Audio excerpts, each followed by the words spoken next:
Assalamualaikum warahmatullahi wabarakatuh. Halo guys, perkenalkan kami dari kelompok 4 dari Prodi Pendidikan Kepelatihan Olahraga Ofrince Universitas Negeri Malang tahun ajaran 2022. Di sini saya akan membacakan kelompok 4 yang terdiri dari Ovilia Riza Wulandari, Afiko Lifatus Sahro, Febrian Muhammad Hafiz, Rizky Dwi Rahayu Wilujeng, dan saya Okta Nindya Galuh.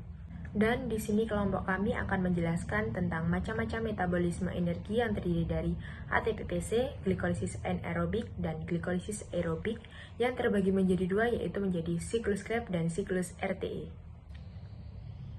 Di sini saya akan menjelaskan tentang glikolisis aerobik. Definisi glikolisis aerobik adalah jenis metabolisme energi yang menghasilkan energi dengan menggunakan oksigen. Glikolisis aerobik menggunakan glukosa dan oksigen untuk menghasilkan energi dan memungkinkan tubuh untuk menghasilkan energi dalam jangka panjang tanpa menyebabkan rasa sakit. Nah, glikolisis aerobik ini terjadi pada bagian sitoplasma atau sitosol. Dan glikolisis aerobik ini terjadi 4 tahapan yang sangat penting. Yang pertama yaitu tahap glikolisis terjadi di sitoplasma. Yang kedua, tahap dekarboksilasi oksidatif terjadi di matriks mitokondria. Yang ketiga, tahap siklus Krebs terjadi di matriks mitokondria. Yang keempat, tahap transport elektron terjadi di membran bagian dalam mitokondria. Selanjutnya yaitu ATP-PC. ATP-PC adalah jenis metabolisme energi yang berfokus pada sistem fosfat yang dapat menghasilkan energi dalam waktu singkat. Ini adalah salah satu cara yang paling cepat dan efektif untuk menghasilkan energi. ATP-PC menggunakan kombinasi asam adenosis trifosfat atau disebut juga dengan ATP dan fosfat kreatin yang disebut juga dengan PC untuk menghasilkan energi dalam jumlah besar dalam waktu singkat. Siklus Krebs adalah jenis metabolisme energi yang menghasilkan energi dengan menggunakan oksigen.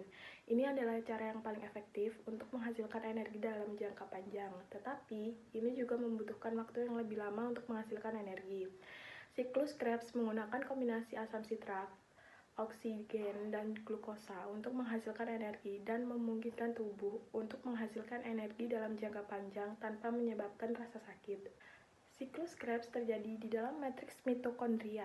Siklus Krebs menggunakan substrat 2 molekul asetil CO2 yang akan diubah menjadi 4 CO2, 6 NADH, 2 FADH, dan 2 ATP. Dengan demikian, hasil akhir dari siklus Krebs adalah 4 CO2, 6 NADH, 2 FADH, dan 2 ATP.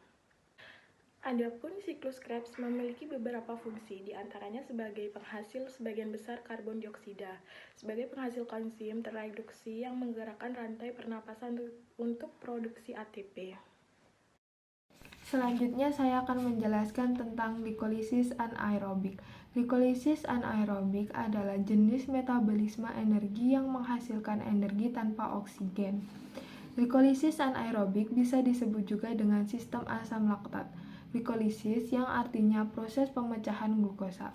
Pada glikolisis anaerobik ini adalah cara yang paling efektif untuk menghasilkan energi dalam jangka waktu yang pendek, tetapi dapat menyebabkan produksi asam laktat. Produksi asam laktat yang berlebihan dapat menyebabkan rasa sakit pada otot. Glikolisis anaerobik menggunakan glukosa dan asam laktat untuk menghasilkan energi. Glikolisis anaerobik memecah glukosa menjadi 2 molekul asam piforat. Terjadi dalam 2 fase, yaitu fase persiapan dan fase oksidasi. Hasil dari reaksi glikolisis dari 1 molekul glukosa adalah 2 molekul asam piforat dan 2 molekul ATP. Tentang RTE.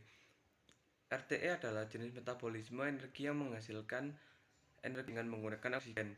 Ini adalah cara yang paling efektif untuk menghasilkan energi dalam jangka panjang, tetapi ini juga membutuhkan waktu yang lebih lama untuk menghasilkan energi.